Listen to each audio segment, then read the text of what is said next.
Okay. So ఈరోజు మన topic importance of NDT. ఈ ఎన్డిటి కోర్స్ చేయడం వల్ల ఇంపార్టెన్స్ ఏంటి? సో ఈ కోర్స్ చేసుకుంటే మనకి ఇందులో జాబ్ అవకాశాలు ఉంటాయి. ఇందులో మనకి చాలా మంది సార్ నేను ఎన్డిటి నేర్చుకుందాం అనుకుంటున్నాను, నాకు ఆయిల్ అండ్ గ్యాస్లో మంచి మంచి ఆపర్చునిటీస్ ఉన్నాయి, నేను నెట్లో చూస్తున్నాను, నాకు ఆయిల్ అండ్ గ్యాస్లో జాబ్స్ కావాలి కాబట్టి ఎన్డిటి చేస్తున్నాను అంటారు. ఎన్డిటి అనేది ఒక ఆయిల్ అండ్ గ్యాస్లోనే కాదు, ఎక్కడైతే వెల్డింగ్ అనేది ఉంటుందో వెల్డింగ్ ఉన్న ప్రతి చోట మనకి ఎన్డిటి అనేది important. Okay.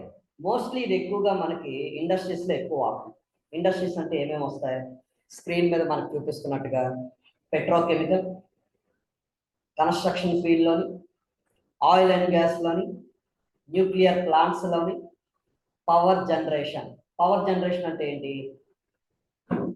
NTPC, national thermal power plant, boilers, స్టీమ్ని జనరేట్ చేసి ఎలక్ట్రిసిటీని మనకి ప్రొడ్యూస్ చేస్తుంది. ఓకే. తర్వాత ఫ్యాబ్రికేషన్ అండ్ మ్యానుఫ్యాక్చరింగ్. ఫ్యాబ్రికేషన్ అంటే మల్టిపుల్ జాబ్స్ ఉంటాయి, ఇది అది అని ఏం లేదు. మనకి ఫ్యాబ్రికేషన్లోనే డిఫరెంట్ జాబ్స్ అండ్ కాంపోనెంట్స్ వస్తాయి. ఓకే. తర్వాత ఏరోస్పేస్. ఏరోస్పేస్లో కూడా ఇందులో మనకి ఏరోస్పేస్ ఫ్లైట్ బాడీస్ కానీ, అందులో ఉన్న ప్లేట్స్ కానీ, ఇందులో అడ్వాన్స్డ్ మెథడ్స్ యూస్ చేస్తారు. ఓకే. పిఐటి టాప్ అని చెప్పేసి. తర్వాత షిప్పింగ్ అండ్ మెరీన్. ఇన్ని రకాల ఇండస్ట్రీస్లో ఎన్డిటి యొక్క ఇంపార్టెన్స్ ఉంది. కొంతమందికి సార్ నాకు షిప్పింగ్ అంటే చాలా ఇష్టం సార్, మెరీన్ సెక్టర్లో పనిచేయడం అంటే నాకు చాలా ఇష్టం సార్ అంటారు. సో అందులోకి వెళ్ళచ్చు. కొంతమందికి ఆయిల్ అండ్ గ్యాస్లో, ఎందుకంటే ఆయిల్ అండ్ గ్యాస్ ఎక్కువ ఎక్కడ వస్తుంది? రిగ్గింగ్స్, ఆయిల్స్ షీస్ ఆఫ్ షోర్లోంచి రిగ్గింగ్ చేస్తారు. కొంతమందికి సబ్సీలో వర్క్ చేయాలని ఉంటుంది. So because of interest, based on their interested they can go. తర్వాత న్యూక్లియర్ ప్లాంట్స్లో ఈ నాలెడ్జ్ని బేస్ చేసుకుని కొంతమంది అటామిక్ కంపెనీలో జాబ్లు కొట్టాలనుకుంటారు. సో ఎన్డిటి అనేది అందులోనే లేదు, A to Z any category. అయితే ఇక్కడ మీరు అబ్జర్వ్ చేయాల్సింది ఏంటి అని అంటే, నేను మీకు రేడియోగ్రఫీ చెప్పేటప్పుడు ఒక వీడియోని చూపిస్తాను. ఇక్కడ కనిపిస్తున్నటువంటి ఈ కన్స్ట్రక్షన్స్ అన్ని ఏంటి? Mechanical constructions. అవునా? ఇవన్నీ మెకానికల్. చాలా మంది పొరపడుతుంటారు ఏంటి అని అంటే, సార్ నేను సివిల్ స్టూడెంట్ని, నేను ఆర్ట్ స్టూడెంట్ని, నేను కంప్యూటర్ స్టూడెంట్ని, నేను కెమికల్ స్టూడెంట్ని, నాకు ఎన్డిటి చేయాలని ఉంది కానీ నాకు జాబ్స్ ఉండవా అని అంటారు. ఓకే. సో ఎన్డిటి అనేది మనకి ఈవెన్ ఎన్డిటి కోర్స్ చేసేటప్పుడు ఒక డాక్యుమెంట్ ఉంటుంది, ఒక కోడ్ ఉంటుంది. ఆ కోడ్ని మనం SNTTC1A అంటాం. ఓకే. SNTTC1A. ఈ కోడ్ ప్రకారం ఇది ఎవ్రీ 5 yearsకి రివిజన్ అవుతూ ఉంటుంది. సో ఆ రివిజన్ని బట్టి మనం దీన్ని అప్గ్రేడ్ చేసుకుంటూ, సిలబస్ని అప్గ్రేడ్ చేసుకుంటూ, ఏవైనా చేంజెస్ ఏవైనా ఉంటే ఆ చేంజెస్ని వాళ్ళు మార్పిడి చేసి అప్డేటెడ్ చేసి మనకు ఆ కోడ్ బుక్ అనేది రిలీజ్ చేస్తారు. ఆ కోడ్ బుక్ ప్రజెంట్ 2021 అనేది అప్డేటెడ్ వెర్షన్. ఓకే. సో ఈ అప్డేటెడ్ వెర్షన్ని బట్టి మనం ఇవన్నీ క్లాసెస్ అన్ని కండక్ట్ చేస్తూ ఉంటాం. ఇప్పటికీ కూడా చాలా మంది 2006 ఎడిషన్ కూడా సర్టిఫికేట్స్ ఇచ్చేవాళ్ళు ఉన్నారు. ఏది ఇచ్చినా సరే ఎన్డిటి లెవెల్ 2 క్వాలిఫైడా కాదా, ఎగ్జామ్ మీరు పాస్ అయ్యారా లేదా, ప్రాపర్ ట్రైనింగ్ తీసుకున్నారా లేదా అనేది ఇంపార్టెంట్. కోడ్ అనేది జస్ట్ అప్డేటెడ్ అని తెలుసుకోవడానికి తప్ప కానీ దాన్ని ఫాలో అవ్వాల్సిన ఇదేమీ లేదు. ఓకే. అయితే మనకి సివిల్లో కూడా ఎన్డిటి చేస్తాం. ఇప్పుడు వాళ్ళకి కూడా మనం ఎంపీటీ చేస్తాం. అండ్ ఫ్లోర్ ఉంది, ఫ్లోర్కి కూడా ఎంపీటీ చేస్తాం. తర్వాత యూటీ చేస్తాం, రేడియోగ్రఫీ చేస్తాం. ఇవన్నీ శాంపిల్ మనకి 1-2 వీడియోస్లో మనం చూద్దాం. చాలా మంది ఏమనుకుంటారంటే, సార్ ఇది సివిల్ వాళ్ళకి ఇది యూస్ఫుల్ అవ్వదు, అసలు సివిల్ వాళ్ళకి ఎన్డిటిఏ లేదు అని మాట్లాడతారు. సివిల్ వాళ్ళు కూడా ఈ కోర్స్ చేయొచ్చు, ఎన్డిటి కోర్స్ చేయొచ్చు. ఓకేనా? అంటే సివిల్ కన్స్ట్రక్షన్ అనేది మెకానికలే కాదు, ఇది బిల్డింగ్ కన్స్ట్రక్షన్, ఇది సివిల్, కంప్లీట్ సివిల్. ఇది మనం ఉంటున్నటువంటి 5 floor అపార్ట్మెంట్ కానివ్వండి, 2 floor బిల్డింగ్ కానివ్వండి, సివిల్. ఇందులో కూడా అంటే రిక్వైర్మెంట్ అంతే, మ్యాండేటరీ. వాళ్ళు అంత టెస్టింగ్ చేశారు అంటే వాళ్ళు అంత ఇన్వెస్ట్మెంట్ పెట్టుకోగలగాలి, అందరూ చేయాలని లేదు. ఇప్పుడు మనకి హౌస్ కన్స్ట్రక్షన్ చేస్తున్నాము అంటే ఎక్కడైతే కన్స్ట్రక్షన్ చేస్తున్నామో మన ఇప్పుడు రిక్వైర్మెంట్స్ వచ్చేసింది, కానీ ఒకప్పుడు ఏం లేదు, అలా కట్టేయడమే. కానీ ఇప్పుడు అలా కాదు. ఒకప్పుడు ఏంటంటే పునాదులు కూడా వేయకుంటే వాటి మీదే కట్టేసేవారు. ఇప్పుడు పునాదులు వేసి ఆ సాయిల్ టెస్టింగ్ అంటారు, వాటర్ టెస్టింగ్, ప్రతిదీ కూడా టెస్టింగ్ చేస్తారు. బ్రిక్ టెస్టింగ్, ఓకే, దానికి ఇప్పుడు ప్రెసెంట్ అప్రూవ్డ్ ల్యాబ్స్ వచ్చాయి, NABL ల్యాబ్స్. ఓకే, ఆ ల్యాబ్ సర్టిఫైడ్ అయితేనే మనకు అది యాక్సెప్ట్ చేస్తాం. ప్రతిదీ ఇప్పుడు ఏంటంటే టెక్నాలజీ డెవలప్ అవుతుంది. ఇప్పుడు మనకి నాలెడ్జ్ లేని టైంలో, టెక్నాలజీ డెవలప్ అవ్వని టైంలో అప్పటి ఉన్న నాలెడ్జ్ ప్రకారం మనం అలా చేసుకుని వచ్చేసాం. కానీ టెక్నాలజీ డెవలప్ అవుతుంది, ప్రతి దానికి కూడా ఇన్స్పెక్షన్ అనేది స్టాంప్ పడితేనే కానీ, అప్రూవల్ పడితేనే కానీ మన ప్రాసెస్కి ముందుకు వెళ్ళాలి. ఓకే, సో ఈ కన్స్ట్రక్షన్స్లో మనం వర్క్ చేస్తూ ఉంటాము. ఇది మనకి కంప్లీట్గా ఏ కన్స్ట్రక్షన్ అయినా మనకున్న ఇంట్రెస్ట్ని బట్టి మనం జాబ్ చేయొచ్చు. ఇందులోనే జాబ్ వస్తుంది, అందులోనే జాబ్ రాదని ఏమీ లేదు. అయితే ఇప్పుడు నేను మీకు ఆయిల్ అండ్ గ్యాస్లో జాబ్ వస్తుంది అంటే, ఆయిల్ అండ్ గ్యాస్లో పర్టికులర్లీ మన డిపార్ట్మెంట్లో జాబ్స్, ఎన్డిటి జాబ్స్ మాత్రమే మన ఎలిజిబిలిటీ అవసరం. ఓకే, మన ఎన్డిటి కోర్స్ చేస్తున్నాము, ఎన్డిటి క్వాలిఫైడ్ అయితే అందులో జాబ్సే వస్తాయి, అందులో డివిజన్స్ ఉంటాయి. అంతేగాని మొత్తం ఏ జాబ్ అయినా చేసేవచ్చు అని మాత్రం కాదు. ఓకేనా, క్లియర్? తర్వాత అసలు మన ఎన్డిటి కోర్స్ చేస్తున్నాము అని అంటే, మన అసలు ఎన్డిటిలో మెయిన్ పార్ట్ ఏంటి? Material inspection or welding inspection. Okay, material అంటే వితౌట్ వెల్డింగ్. ఇప్పుడు సపోజ్ ఇదే ఒక మెటీరియల్ అనుకుందాం, ఈ మెటీరియల్కి వెల్డింగ్ ఏమీ లేదు. ఓకే, వెల్డింగ్ ఏమీ లేకపోతే మన ఇన్స్పెక్షన్ మొత్తం అంతా చేయాలి. దీన్నే మెటీరియల్ ఇన్స్పెక్షన్ అంటారు. మెటీరియల్ మొత్తం ఇన్స్పెక్షన్ చేయాలి. అలా కాకుండా second welding inspection. Welding inspection అంటే ఇక్కడ పర్టికులర్గా మనకు ఒక వెల్డింగ్ ఉంటుంది, ఆ వెల్డింగ్ని మాత్రమే మనం ఇన్స్పెక్షన్ చేసుకోవాలి, మిగతా మెటీరియల్ మనకు అనవసరం. ఇది వేరియేషన్ గమనించండి. ఎన్డిటి అంటే not only for welding inspection, if client they required have to do material inspection also. Okay, అయితే మనం వెల్డింగ్ ఇన్స్పెక్షన్ చేయడానికి వెళ్తున్నప్పుడు ఫస్ట్ వెల్డింగ్ అంటే ఏంటో మనకు తెలియాలి. వెల్డింగ్ అంటే ఏంటో తెలియకుండా, వెల్డింగ్లో నీకు ఏదో తెలిసి తెలియకుండా ఏదో ఒకటి కనిపించిందంటే, డిఫెక్ట్ కాని దానికి కూడా మెకానికల్గా వచ్చిన డ్యామేజెస్ కూడా నేను డిఫెక్ట్ అని చెప్పేస్తే, వీడికి ఏం తెలియదు అని చెప్పేస్తే ఫీల్డ్లో మనకు అస్సలు ఇంపార్టెన్స్ ఎవరు అంటే వాల్యూ లేదని అర్థం. బట్ నీ పొజిషన్ ఏంటి? క్యూసీ. నువ్వు ఎన్డిటి క్యూసీ అంటే, ఎన్డిటి క్యూసీ అంటే ఎప్పుడైతే నువ్వు ఇన్స్పెక్షన్ ఫీల్డ్లో వర్క్ చేస్తున్నావో, you will be considered as a QC, quality control. నువ్వు టెక్నీషియన్ కేటగిరీలోనా క్వాలిటీ టెక్నీషియన్, నువ్వు సూపర్వైజర్ కేటగిరీలోనా quality supervisor, quality engineer, quality inspector, quality manager. Okay, so మనం చేస్తున్న వర్క్ని బట్టి ఒక క్వాలిటీ వాడు వస్తున్నాడు అంటే, మిగతా ఉన్న వర్కర్స్ అందరూ కూడా QC ఇన్స్పెక్టర్ వస్తున్నాడు, అంటే టెక్నీషియన్ లెవెల్ అంత భయపడరు, కానీ QC ఇన్స్పెక్టర్ QC వస్తున్నాడు రే సరిగ్గా వాడు, ఎలక్ట్రోడ్స్ కిందది ఓవెన్లో పెట్టి కింద పడేసేట్టు QC వస్తున్నాడు అని భయపడతారు. మనం సొసైటీలో, నార్మల్గా ఉన్న సొసైటీలో మనం తప్పు చేయకపోయినా సరే, ఈవెన్ మన పక్కన ఒక పోలీసు ఉన్నారు అనుకోండి, ఆటోమేటిక్గా మనకు ఎంతో కొంత చిన్న ఫీర్ అనేది ఉంటుంది. నేను ఇది డిస్కస్ చేయకూడదు, బట్ ఎందుకు, అతన్ని చూస్తే మనకి ఒక రెస్పాన్సిబిలిటీ, అంటే ఒక భయంతో కూడిన గౌరవం. ఓకే, అంటే తెలియకుండా నేనేమో తప్పు చేసేస్తానేమో, ఆయన దృష్టిలో నేను పడతానేమో. అలాగే క్వాలిటీ ఇన్స్పెక్టర్ కూడా ఫీల్డ్లో treat as a police to protect quality. వాళ్ళు సొసైటీని ప్రొటెక్ట్ చేస్తారు, మనం we need to protect the quality. మన క్వాలిటీ 100%, నెవర్ కాంప్రమైజ్. క్వాలిటీ విషయంలో we never compromise. We need to fight. ఎవరితో? With whom? ప్రొడక్షన్ పీపుల్స్తో. ప్రొడక్షన్ పీపుల్స్ ఏం చేస్తారు? రే తొందరగా చేసిరా, ఏం కాదురా, మనకి టైంకి పని అయిపోవడం. There is a target. ఆ టార్గెట్ ఎవరు ఇస్తారు? ప్లానర్ ఇస్తారు. జాబ్ ప్లానర్ ముందుగా డిసైడ్ అవుతాడు, మన ఈ రోజుకి పని అయిపోవాలి యాజ్ పర్ క్లయింట్ షెడ్యూల్, మనకి కంప్లీట్ అయిపోవాలి. క్లయింట్ మనకు చెప్పాడు, మనం ఫాలో అవ్వాల్సిందని. సో వాళ్ళకి ఆ టైంలో కంప్లీట్ అయిపోవాలని చెప్పి వాళ్ళకి షెడ్యూల్ ఉంటుంది. సో అంత ఫాస్ట్గా చేసేటప్పుడు, అరే నువ్వు నాకు గాబరా పెట్టకురా, నేను ఏదో ఒకటి మిస్టేక్ చేసేస్తాను అంటూ ఉంటాం క్యాజువల్గా మనం. అలాగే సైట్లో కూడా మన అవతల ఈ ప్రొడక్షన్ పీపుల్స్ గాబరాగా చేసేటప్పుడు they never meet standards, they never meet criteria. వాళ్ళు కావాలని కూడా చేస్తారా అని అంటే, కంగారులో చేసేటప్పుడు ఆ క్వాలిటీ అనేది మిస్ అయిపోతారు. ఆ ఎగ్నెస్ట్ క్వాలిటీ అనేది ఫాలో అవుతూ ఉంటారు. అంటే క్వాలిటీని మిస్ అయిపోవడం అంటే ఎగ్నెస్ట్ క్వాలిటీకి ఎగ్నెస్ట్గా వెళ్తూ ఉంటారు, ప్రొసీజర్కి ఎగ్నెస్ట్గా వెళ్తూ ఉంటారు. పర్లేదు అది ఎవరు చూస్తారా, అంత డీప్గా ఎవరు చూస్తారా, అంత మూలకి వెళ్ళినట్టే కాదు వద్దే అని అంటుంటారు.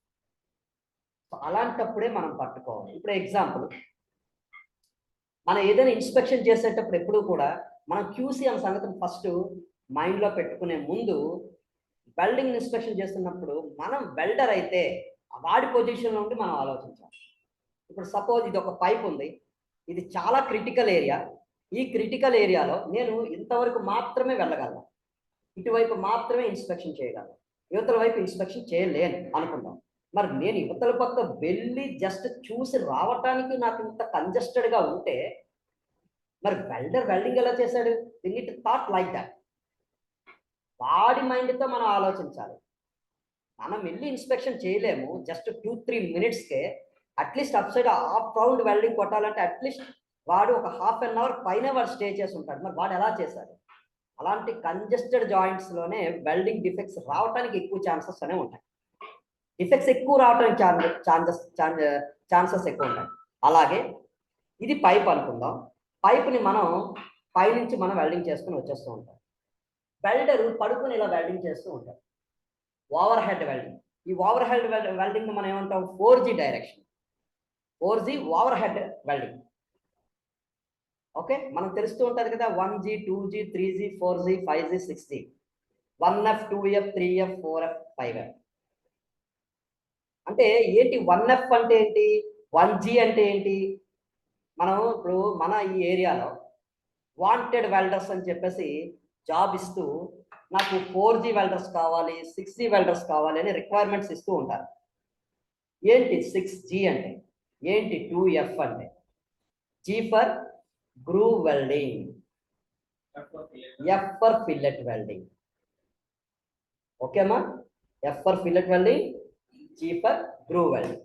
అయితే మనకి ఈ గ్రూవ్ వెల్డ్ అనేది నువ్వు క్వాలిఫైడ్ అయిపోయావు అనుకో, ఓకే, ఫిల్లెట్ వెల్డ్ కూడా అప్లికేబులే. ఫిల్లెట్ వెల్డ్ కూడా స్టాండర్డ్ ఉంటుంది, WQT టెస్ట్ ఉంటుంది, 6 months వ్యాలిడిటీ ఉంటుంది. అది అదర్ ప్రొసీజర్.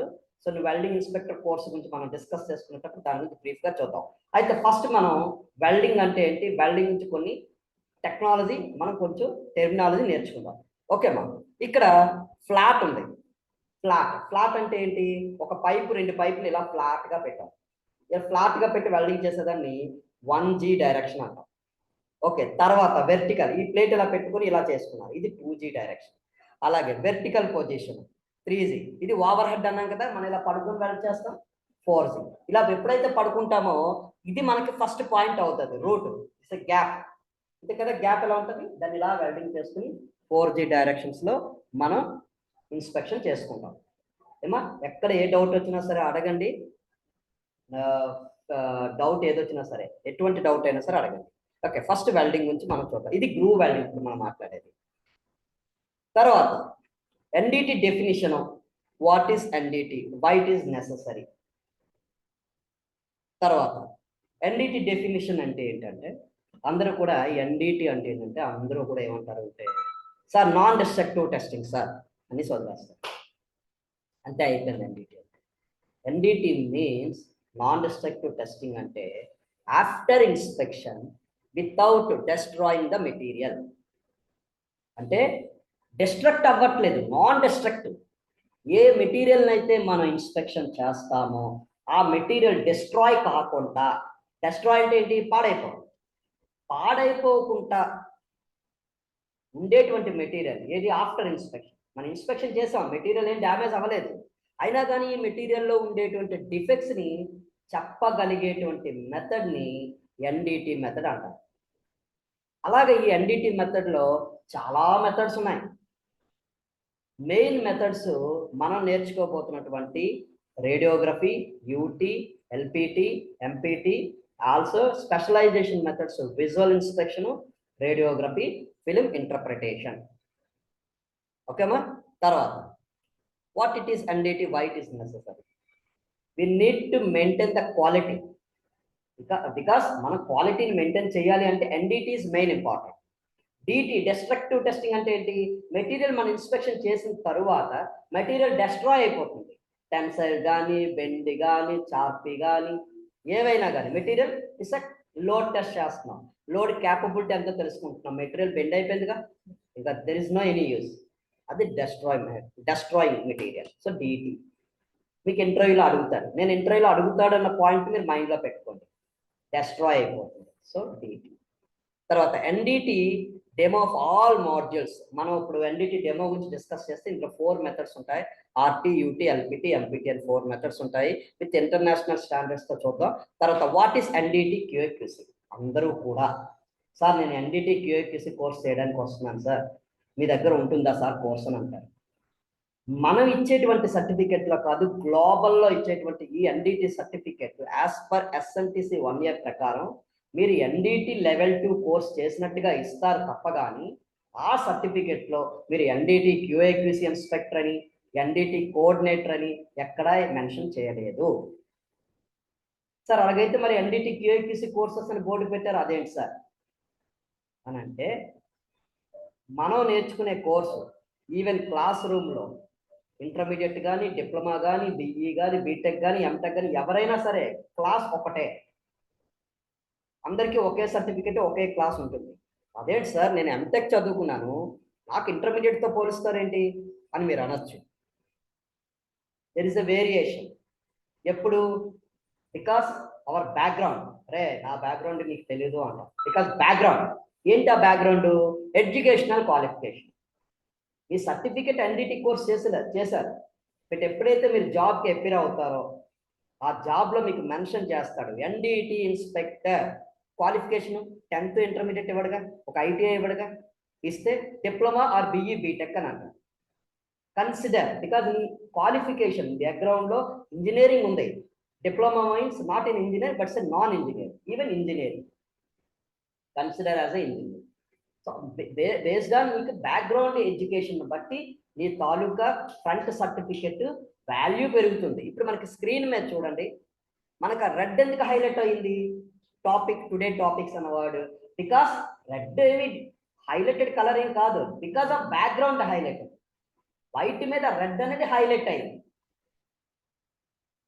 మనం ఇచ్చేటువంటి బ్యాక్గ్రౌండ్ బట్టి ఆ వర్డ్ యొక్క ఎపీరెన్స్, కాంట్రాస్ట్, క్లారిటీ. అలాగే మనకు ఉండేటువంటి ఎడ్యుకేషనల్ బ్యాక్గ్రౌండ్ బట్టి మన ఎన్డిటి ఎడ్యుకేషనల్ బ్యాక్గ్రౌండ్ అనేది అది బేసిక్ క్వాలిఫికేషన్. మీరు ఏదైనా కంపెనీకి వెళ్ళండి, లేదంటే మనకు కొంతమంది కంపెనీస్ వాళ్ళు టాటా కానీ, టీసీఎల్ కానీ, మహేంద్ర కానీ కొన్ని కంపెనీస్ కాలేజ్కి వచ్చి క్యాంపస్ ఇంటర్వ్యూస్ పెడుతుంటారు. ఆ క్యాంపస్ ఇంటర్వ్యూస్లో పెట్టేటప్పుడు సెలెక్ట్ చేసి ఆ క్యాండిడేట్స్ని డైరెక్ట్గా జాబ్ ఇచ్చేస్తారా?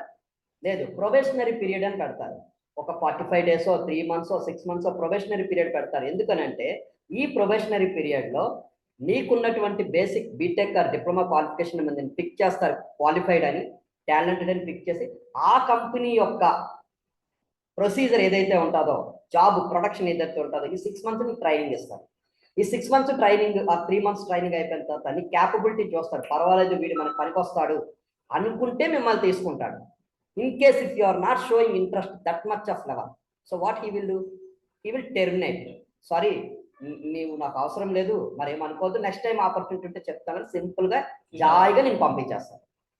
There is no any request వాడికి అవసరం లేదు. ఎందుకంటే is also responsible to summon. నేను ఏదో జాలిపడి నేను తీసుకుంటే తను ఇంకొకరికి రెస్పాన్సిబిలిటీ ఉండాలి, ఎందుకు తీసుకున్నా, ఎలా తీసుకున్నాను. So there is only talent, it will give you opportunity. So ఇక్కడ క్యూఏక్యూసీకి వచ్చేసరికి మనకు ఉండేటువంటి ఎడ్యుకేషన్ అది బేసిక్ క్వాలిఫికేషన్ అయింది. వాళ్ళు ఇచ్చే ట్రైనింగ్ ప్రొఫెషనల్ క్వాలిఫికేషన్ అయింది. Qualification is different.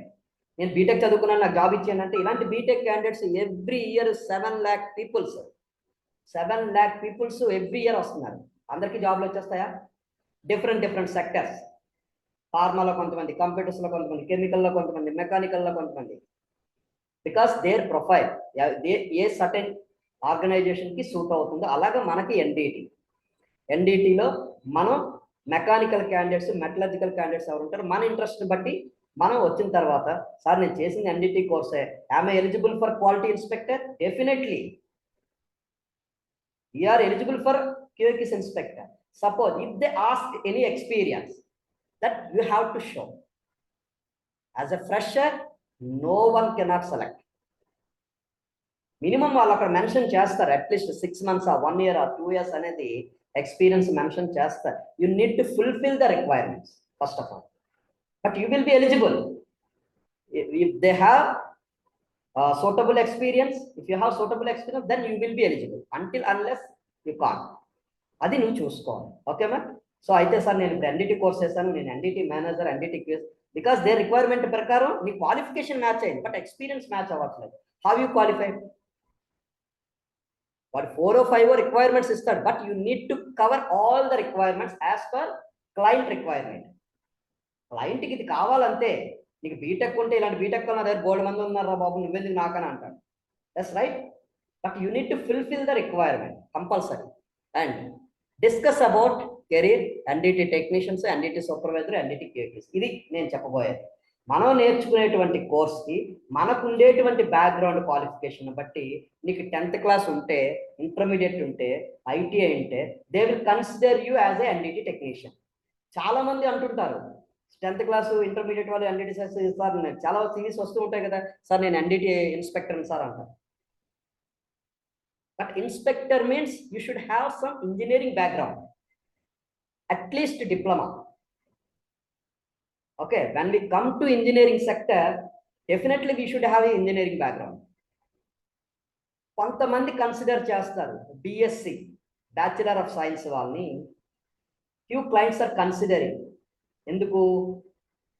BSc, bachelor of science, science and chemistry. there is a chemical composition. When you entered any industry, there is a petrochemicals, there is a oil and gas, there is a chemical sectors. Yeah, he has some knowledge, he has some science background, he has some mathematics background. They will consider you. Okay, but you don't have material knowledge. That is where considering 99% minimum diploma to maximum BE, BTech, MTech. BTech is enough. If you have more than MTech, it's better for you. When if they have any competition, suppose both people selected for one job, BTech, MTech, client will consider who have higher qualification, who have higher experience. The person only pick up, no? Like that. There was experience also, but meanwhile they will consider experience and engineering background. Suppose if you have more experience, then consider as a experienced candidates. Okay, next, the main important, NDT required in multiple industrial sectors. Where it is required, where it is NDT mandatory, all the industrial we have discussed previously. Okay, ma'am. There is no any particularly recommend to one sector, not like that. Wherever in the globe, in any country, if you have any reference in US, Canada, then also you can do the job over there. Okay, in any countries, different countries having different codes, European codes, British codes, Dutch codes, American codes, like Indian codes, different standards. We like Mahatma Gandhi, there is no any doubt, because we are Indian, he is our Indian freedom fighter, then only we will like. But we never we don't like Bush, we don't like Nelson Mandela.